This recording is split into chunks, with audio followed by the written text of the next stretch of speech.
We didn't bowl well, especially last 5 overs. So we have to improve that area.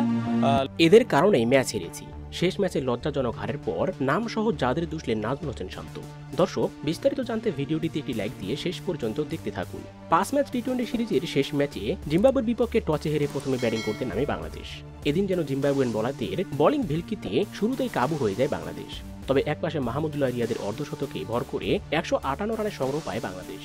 তবে এই রানে খেলতে নেমে শুরুতে বিপদে পড়লেও সেই বিপদ কাটিয়ে শেষ পর্যন্ত দুর্দান্ত এক জয় পায় জিম্বাবুয়ে। আর জিম্বাবুয়ের বিপক্ষে এমন ম্যাচ হেরে উপস্থাপকের করা প্রশ্নে নাজমুল হোসেন শান্ত সরাসরি সাকিব, রিশাদ, সৌম্য এবং মোস্তাফিজকে দায়ী করলেন। কেননা আগের ম্যাচগুলোর তুলনায় আজকে তারা একেবারেই বাজে খেলেছে, এমনটাই দাবি করেন অধিনায়ক শান্ত।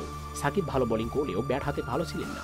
এছাড়া সৌম্য, রিশাদ, মোস্তাফিজ তো উইকেটে দেখাই পাননি, আর যার ফলে শেষ ম্যাচে এমন বাজেভাবে হারতে হলো আমাদের। তো দর্শক, শেষ ম্যাচে জিম্বাবুয়ের বিপক্ষে এমন হার আপনারা কিভাবে দেখছেন অবশ্যই কমেন্ট করে জানিয়ে দিন। এ নিয়ে আপনার মূল্যবান মতামতটি। ধন্যবাদ।